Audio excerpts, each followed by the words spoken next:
فَبِمَا يُوحِي إِلَيَّ رَبِّي، تو میں یہ دعویٰ خود نہیں کر رہا بلکہ اس وحی کے سبب کر رہا ہوں جو اللہ نے مجھے کہی ہے. میرا خود دعویٰ نہیں کہ میں ہدایت پر ہوں، میں اس وحی کی بنیاد پہ بات کر رہا ہوں کہ میں ہدایت پہ ہوں اور تم گمراہ ہو. الحمدللہ میں بھی کتاب و سنت کے دلائل پہ یہ بات کرتا ہوں کہ یہ عقیدہ حق پر مبنی ہے اور یہ گمراہی پر. یہ میری اپنی بات نہیں ہے. تو یہ آیت مجھے سہارا دیتی ہے کہ اے نبی صلی اللہ علیہ وسلم آپ فرما دیجئے اگر میں ہدایت پر ہوں تو اس کی وجہ یہ وہی ہے جو اللہ تعالیٰ نے میری طرف نازل فرمائی ہے. الحمدللہ. انہو سمیع قریب، بے شک اللہ تعالیٰ سننے والا اور قریب ہے. اور پھر پوری امت کے لیے وہی آیت نمبر 71 سورہ الاحزاب، وَمَن يُطِعِ اللَّهَ وَرَسُولَهُ فَقَدْ فَازَ فَوْزًا عَظِيمًا، جو کوئی اللہ اور اس کے رسول کی اطاعت کرے گا تو بے شک وہ کامیاب ہوا اور بہت بڑی کامیابی پر پہنچ گیا. الحمدللہ رب العالمین. اس لیے بھائیو نبی صلی اللہ علیہ وسلم کی اگر آپ احادیث پڑھیں، یہ ایک پورا موضوع ہے لیکن میں اشارتاً ایک دو جملوں میں بات کر دوں. آپ صلی اللہ علیہ وسلم پوری زندگی کتاب اللہ اور سنت کے اوپر زور دیتے رہے. صحیح مسلم کھول کر دیکھیں، ہر تقریر سے پہلے آپ ایک جملہ ضرور بولتے تھے جو میرا بھی وہ خطبہ ہوتا ہے، اما بعد فإن خیر الحدیث کتاب اللہ. اس کے بعد آگاہ ہو جاؤ کہ سب سے بہترین کلام اللہ کی کتاب ہے. وخیر الہدی ہدی محمد صلی اللہ علیہ وسلم، اور ہدایت یافتہ راستہ محمد صلی اللہ علیہ وسلم کا ہے. وشر الامور محدثاتها، اور بدترین کام وہ ہیں جو دین میں خود سے داخل کیے جائیں.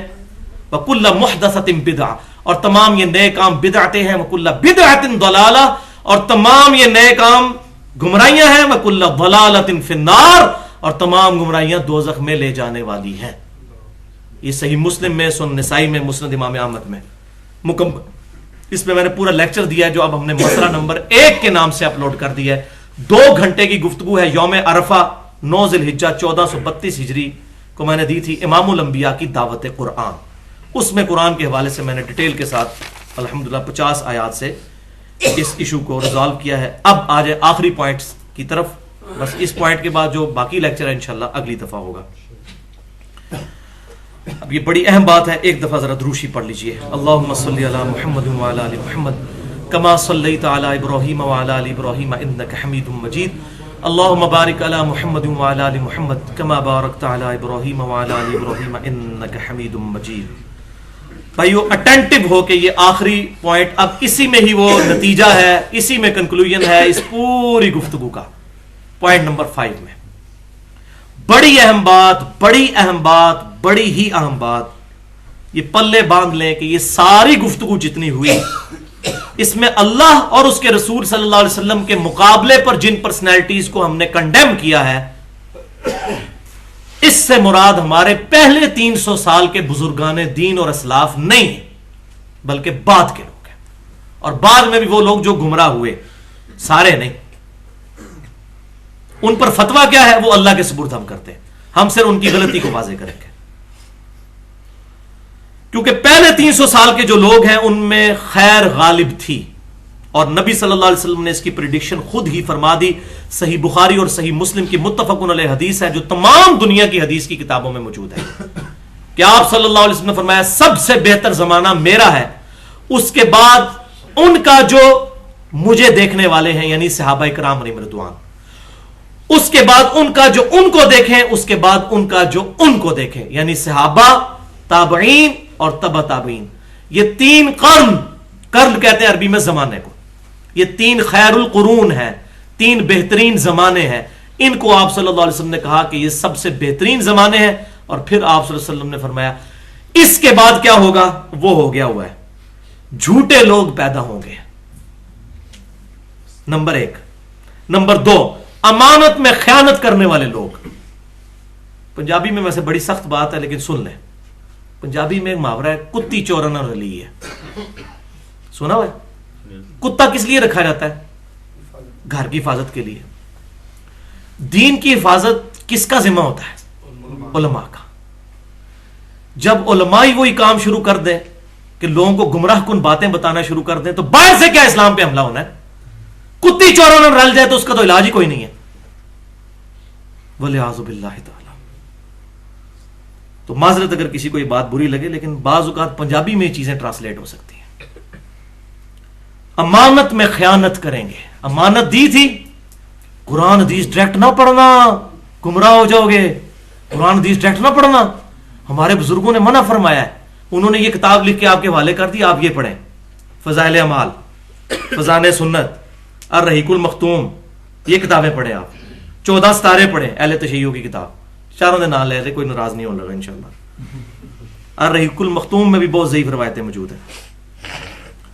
تیسرا فرمایا کہ جھوٹی گواہیاں دیں گے وہ لوگ, جھوٹی گواہیاں دیں گے, دیتے ہیں اللہ کی قسم آپ ہمارے ساتھ چلیں انشاءاللہ میں قیامت دن آپ کو بخشوا لوں گا. پھر شیخ عبد القادر جیلانی رحمۃ اللہ علیہ کا نام لیں گے, جھوٹی گواہیاں دیں گے. اور چوتھی چیز, یہ مجھے سمجھ نہیں آتی تھی, اب سمجھ آئی ہے.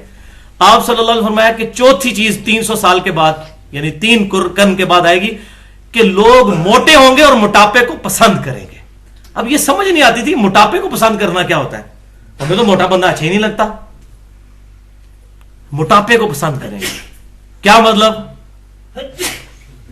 سیدھی جی گل ہے, موٹاپے کو پسند کریں گے, تند ہوں گے. اور آپ دیکھ لیں ان کو کتنا کتنا کھاتے ہیں یہ, اور کس طرح توندیں نکلی ہوتی ہیں, اتنے موٹے موٹے ہوتے ہیں. اسی پھر گاڑیوں میں بیٹھتے ہیں اور فرض کے بعد سنت موقع بھی نہیں پڑھ سکتے, پھر وہ اجرے میں چلے جاتے ہیں جی, وہاں جا کے پڑھتے ہیں. تو یہ مجھے سمجھ نہیں آتی تھی کہ موٹاپا عام ہو جائے گا اور موٹاپے کو پسند کریں گے. کسی کو بیماری ہو الگ بات ہے, لیکن یہ تو نہیں کہ سارے مولویوں کو ایک ہی بیماری لگ گئی ہے. اتنا بڑا تو یہ کوئی وبائی مرض تو نہیں ہے کہ جو پھیل گیا ہے. موٹاپا کوئی وبائی مرض بھی نہیں, یہ بھی یاد رکھیے گا.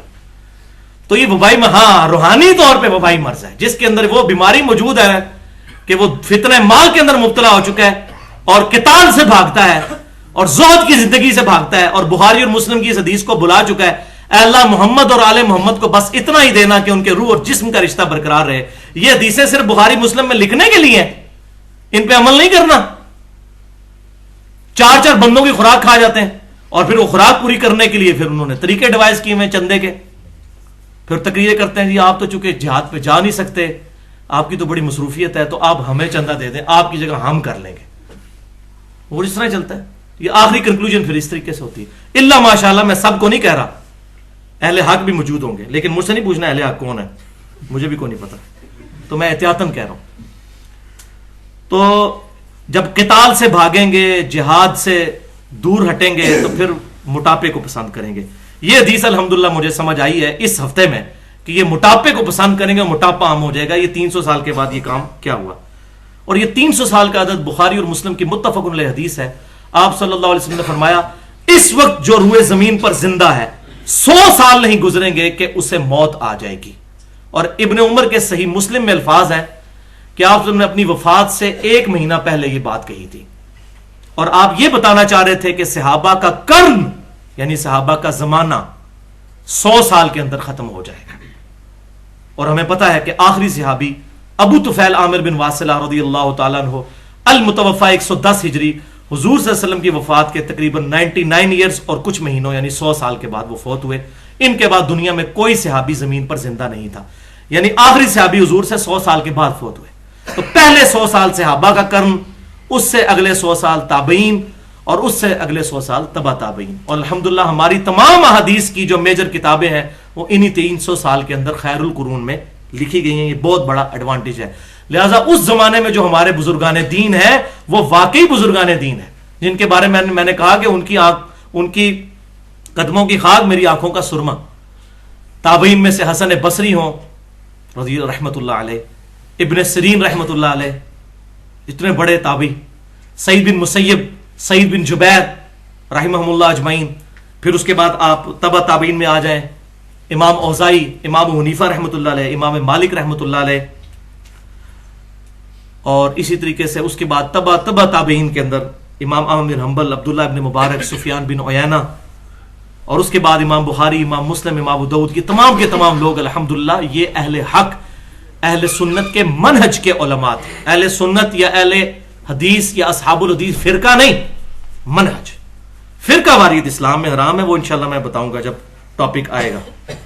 تو یہ ہے صحیح بزرگان دین, اور ان کی تعلیمات کیا ہیں, یہ کن چیزوں کو حق سمجھتے تھے, وہ الحمدللہ الگ سے میں 3 لیکچرز دے چکا ہوں, ان کا میں تعارف کروا دیتا ہوں. لیکچر نمبر 1 تقلید اور اتباع سنت میں کیا فرق ہے، یہ مسئلہ نمبر 10 کے نام سے 50 منٹ کی گفتگو ہے اہل سنت پاک .com پر کہ تقلید کیا ہے اور اتباع سنت کیا ہے، ان دونوں میں کیا فرق ہے۔ دوسرا مسئلہ نمبر 11 کے نام سے صرف 25 منٹ کی گفتگو ہے تقلید اور پہلے 300 سال کے مسلمانوں کے بزرگان دین، یہ بزرگان بے دین نہیں، بزرگان دین اسلاف۔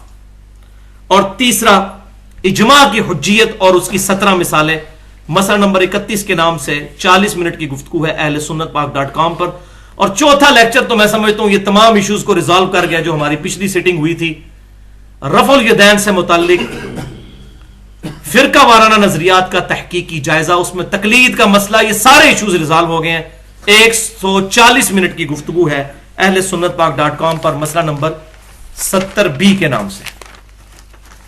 تو یہ ہیں وہ اصل بزرگان دین جن کے بارے میں قرآن میں آیا فَاسْأَلُوا أَهْلَ الذِّكْرِ إِن كُنتُمْ لَا تَعْلَمُونَ، اگر تمہیں علم نہیں تو اہل علم سے پوچھ لو۔ یہ اللہ سے ڈرنے والے ہیں، یہ جعلی ڈگریوں والے علماء نہیں ہیں۔ جعلی ڈگریوں والے سیاست دان ہیں، جعلی ڈگری والے علماء بھی ہیں۔ ظاہر ہے وہ ڈگری جعلی ہے کہ اگر کوئی بندہ ڈگری لے کر بھی لوگوں کو غلط بات بتا رہا ہے، وَلِعَاذُ بِاللَّهِ تَعَالَى، یہ وہ نہیں ہے بزرگ فرماتے ہیں اور حضرات فرماتے ہیں۔ یہ کون سے علماء ہیں جو اس چیز کے اوپر پیرا ہے؟ سورۃ النساء کی آیت نمبر 59، اسی پہ میری تقلید والی وہ گفتگو ہے۔ یا ایھا الذین آمنوا اطیعوا اللہ واطیعوا الرسول واولی الامر منکم، اے ایمان والو اللہ کی اطاعت کرو، اس کے رسول کی اطاعت کرو، اور جو تم میں حکمران بنایا جائے اس کی بھی اطاعت کرو، امیر المومنین کی، خلیفۃ المسلمین کی، لیکن اس کی اطاعت ایبسولوٹ نہیں ہوگی۔ فَإِن تَنَازَعْتُمْ فِي شَيْءٍ فَرُدُّوهُ إِلَى اللَّهِ وَالرَّسُولِ، جب تمہارا تنازع کھڑا ہو جائے، آپس میں حکمران کے ساتھ جھگڑا ہو جائے، پھر معاملے کو پلٹاؤ اللہ اور اس کے رسول کی طرف۔ یعنی آج ایز این انسٹیٹیوشن اللہ اور اس کا رسول، کتاب و سنت، وہ فزیکل فارم میں تو موجود نہیں سامنے، لیکن کون پلٹائے گا؟ ان کنتم تؤمنون باللہ، اگر تم اللہ پر ایمان رکھتے ہو، والیوم الاخر، اور آخرت پر ایمان رکھتے ہو، قیامت کے دن سے ڈرتے ہو، تو پھر ہی تم اللہ رسول سے فیصلہ کرواؤ گے، ورنہ تو اسی میں چکر میں پڑے رہو گے کہ بزرگوں نے فرما دیا یہی کافی ہے۔ ذالک خیر، اسی میں تمہاری خیریت ہے، وَأَحْسَنُ تَأْوِيلًا، اور یہی انجام کے اعتبار سے بہتر بھی ہے۔ اب جناب آئیے اس گفتگو کی طرف جو 5-7 منٹ میں یا 10 منٹ میں کنکلوڈ ہو جائے گی، لیکن یہ چیز ہے چسکے والی، اس پہ تو 1 گھنٹہ بھی بولا جائے تو آپ لوگ بیٹھے رہیں گے، اور وہ ہے فرقہ باز بزرگ۔ یہ جتنی ہم نے وعیدیں سنی، یہ پرابلم اینڈ پہ جو لوگ کھڑے ہیں بزرگان بے دین اور علماء کرائم، اگر ان سے چیزیں ثابت ہوں، اگر ثابت نہیں ہوں گی تو وہ اللہ کے سپرد، انشاءاللہ میں بتا بھی دیتا ہوں اس میں ان کی نشانی کیا ہے، بزرگان بے دین کی اور ان کے فالورز کی اور علماء کرائم مجرم علماء کی، کہ ان کو جب بھی آپ کتاب و سنت سے کوئی بات بتائیں گے نا، تو ان کے لیے اس بات کو ایک جملے سے ریجیکٹ کرنا آسان ہوگا۔ بات آپ کی ٹھیک ہے، لیکن اتنے بڑے بڑے بزرگ، اتنے بڑے بڑے علماء پاگل ہیں جو یہ بات کرتے رہے۔ مکھی اڑانا جس طرح ہوتا ہے نا، کسی کے کھانے پر مکھی بیٹھی اس نے یوں کر کے اڑا دی، اس طرح ان کے لیے قرآن حدیث کو ریجیکٹ کرنا آسان ہو جاتا ہے۔ اور پھر وہی بات یہی قرآن پاک میں آیا، بل نتبع ما وجدنا علیہ آباءنا، ہم تو اس کی پیروی کریں گے جس پہ ہم نے اپنے آباء و اجداد کو پایا۔ ان کے بارے میں میرا جملہ یاد رکھیے، میں ان کے بارے میں کیا کرتا ہوں کہ ایسے لوگ چاہے علماء ہوں یا عوام، ان کے بارے میں میرا ایک جملہ یاد رکھیں کہ یہ پہلے بریلوی ہیں بعد میں مسلمان ہیں، یہ پہلے دیوبندی ہیں بعد میں مسلمان ہیں، یہ پہلے اہل حدیث ہیں بعد میں مسلمان ہیں، یہ پہلے اہل تشیع ہیں بعد میں مسلمان ہیں۔ وہ بات کر کے اندازہ ہو جاتا ہے، کیونکہ کتاب و سنت کی بات کو اگر دلیل ماننا ہو پھر فرقے کو تو بندہ سائڈ پہ کر دے گا۔ تو یہ ان کے بارے میں، اور پھر وہ کہتے ہیں جی ہمارے علماء نے فتویٰ دے دیا، ہمارے اتنے بڑے علماء، پھر ان کے نام لیں گے، ان کے ساتھ پھر کتنے کتنے القابات لگائیں گے کہ شیخ الحدیث، شیخ القرآن، شیخ القرآن، شیخ الاسلام، تو اس طریقے کے وہ نام اپنے ان بزرگوں کے ساتھ لگائیں گے۔ تو بھائیو ایسے لوگوں کا علاج جو ہے وہ ہے اینٹی وینم، جو انشاءاللہ میں نے اگلی دفعہ وہ دینا ہے۔ کوبرا سانپ جب کاٹ جائے تو نیشنل جغرافک پہ پروگرام لگتے ہیں، کوبرا سانپ اگر کاٹ جائے تو چند گھنٹوں کے اندر کوبرا سانپ کے زہر سے ہی تیار کیا ہوا اینٹی وینم، وینم کہتے ہیں زہر کو، اینٹی وینم لگایا جاتا ہے، اس کے علاوہ اس کا کوئی علاج نہیں ہوتا۔ تو بھائیو جو کہتے ہیں نا اتنے بڑے بڑے بزرگ پاگل ہیں، تو ہم بھی پاگل ہوتے ہیں جب ان کو کتاب و سنت سے بات بتائیں، کیونکہ وہ کتاب و سنت کو تو مانتے ہی کوئی نہیں۔ اتنا ہی مانتے ہیں کہ یہ ہے تو یہ پاگل بننا ہے ان کو کتاب و سنت سے مزید دلائل دینا. ان کے لیے علاج ہے وہ کوبرے والا, اینٹی وینم, پھکی جس کو کہتے ہیں پنجابی کے اندر, اور اردو میں الزامی جواب کہ اچھا یہ ہے تو پھر یہ بھی ہے, منطق والا لاجیکل آنسر, وہ ہے ان کے لیے اینٹی وینم. اور یہ الحمدللہ قرآن پاک میں ہمیں بتایا گیا ہے. اللہ تعالیٰ نے بھی قرآن پاک میں اس طرح کے بہت جوابات دیے ہیں. سورہ ال عمران میں اللہ تعالیٰ فرماتا ہے نا کہ عیسیٰ علیہ السلام کو کہتے ہیں یہ چونکہ عیسیٰ علیہ السلام بغیر باپ کے پیدا ہوئے ہیں تو یہ الہ ہیں. تو اللہ تعالیٰ نے فرمایا کہ عیسیٰ کی مثال تو آدم کے اللہ کے نزدیک آدم کی سی ہے. آدم علیہ السلام کا تو نہ باپ تھا نہ ماں. تو اگر یہی دلیل ہے ان کو رب ماننے کی کہ ان کا باپ کوئی نہیں تھا, تو آدم علیہ السلام تو بڑے پھر رب ہوئے معاذ اللہ, ان کی تو ماں بھی کوئی نہیں تھی. تو یہ ہے وہ الزامی جواب جس کو کہتے ہیں منطق والا جواب, لاجیکل آنسر, کہ اگر یہ ہے تو پھر یہ بھی مانو. اور آدم علیہ السلام کو تو وہ بابا آدم کہتے ہیں اور کہتے ہیں ابا جی آدم, ان کو تو رب ماننے کے لیے تیار ہی نہیں کرسچنز. تو یہ ہے اینٹی وینم, اور اس کا ذکر بھی قرآن پاک میں موجود ہے. سورۃ النحل کی آیت نمبر 125, یہ ہر دائی کو یاد ہونی چاہیے. بسم اللہ الرحمن الرحیم. ادعو الی سبیل ربک بالحکمہ والموعظۃ الحسنہ, اپنے رب کی طرف بلاؤ لوگوں کو حکمت کے ساتھ اور بڑے اچھے طریقے سے واز کر کے. یہ دو کیٹیگری کے لوگ ہیں. کچھ حکمت کی باتیں مان جاتے ہیں کہ یار بات لاجیکل ہے, یار واقعی اگر حدیث میں لکھا ہے تو ماننی چاہیے. کچھ لوگ واز سے مانتے ہیں کہ ان کو دھواں دار تقریر کی جائے, ڈرا دیا جائے. اچھے رلانے والے بعض وائزین بھی ہوتے ہیں, صحیح بات ہو تو ٹھیک ہے. لیکن ایک تیسری کیٹیگری ساتھ ہی, ادعو الی سبیل ربک بالحکمہ والموعظۃ الحسنہ وجادلہم باللتی ہی احسن. یہ تیسری کیٹیگری کہ جو پھر ایسے لوگ ہیں نا جو بندے ضد پہ اڑے ہوئے ہیں, ان کے لیے وجادلہم, ان سے مجادلہ کرو. یہ دجل دیتے ہیں نا لوگوں کو, ان کے ساتھ پھر ڈیبیٹ کرو. جادل بلکہ یہ اس معاملے میں آتا ہے جھگڑا. پھر ان کے ساتھ جھگڑا کرنا پڑے گا. جھگڑا کیوں کرنا پڑے گا, مجادلہ کیوں کرنا پڑے گا؟ اس لیے کہ وہ تو پیسے لے کے اپنے ممبروں سے بات کر رہے ہیں, انہوں نے آپ کی بات کہاں ماننی ہے؟ جھگڑے کے بغیر تو ماننی نہیں. یہ لیکن یہ جھگڑا کوئی فزیکل جھگڑا نہیں, علمی جھگڑا ہوگا. وہی اینٹی وینم کہ یار آپ کی بات ٹھیک ہے لیکن پھر اس کا کیا جواب ہے. اور وہ اینٹی وینم کیا ہے؟ وہ ہے کہ ایسی باتیں ان کو بتائی جائیں کہ یہ خود اپنے کانوں کو ہاتھ لگائیں اور ممبروں سے یہ بات کرتے ہوئے شرمائیں. اگر وہ کہتے ہیں نا ہمارے بزرگوں کی ساری باتیں ٹھیک ہیں, تو ان کو کہیں 2-4 باتیں ہم بتاتے ہیں جو میں نے 19 جمع کی ہیں, اس پہ ایک لیکچر دے دیں جمعے کا کہ ہمارے بزرگ یہ کہہ گئے ہیں. مطلب ہمارے بزرگ کلمہ پڑھوا کے گئے ہیں لا الہ الا اللہ چشتی رسول اللہ, نعوذ باللہ. تو یہ بتائیں, یہ واقعہ کتابیں اب کتابیں آج بھی چھپ رہی ہیں, ان کو کنڈیم بھی کوئی نہیں کر رہا. لا الہ الا اللہ اشرف علی تھانوی رسول اللہ والعیاذ باللہ تعالی. تو یہ بتائیں کہ یہ ہمارے بزرگوں کے عقیدے تھے, اور اتنے بڑے بڑے بزرگ تھے کہ انہوں نے اپنے ناموں کے کلمے بھی پڑھائے ہیں تاکہ لوگ ماریں لتر آپ کو, پھر لوگوں کو پتا چلے آپ کا اصلی چہرہ. تو آپ کیوں نہیں بتاتے لوگوں کو؟ اور یہ میں آپ کو بتاؤں, یوٹیوب پہ پورے مناظرے پڑے ہوئے ہیں. بریلویوں نے جب لا الہ الا اللہ اشرف علی تھانوی رسول اللہ کے اوپر مناظرہ کیا تو دیوبندیوں نے کہا آپ کے بزرگ بھی تو لا الہ الا اللہ چشتی رسول اللہ لکھ کے گئے ہیں. انہوں نے کہا چلو ٹھیک ہے, پھر دو طرف ہو گئے, صاحب برابر ہو گیا.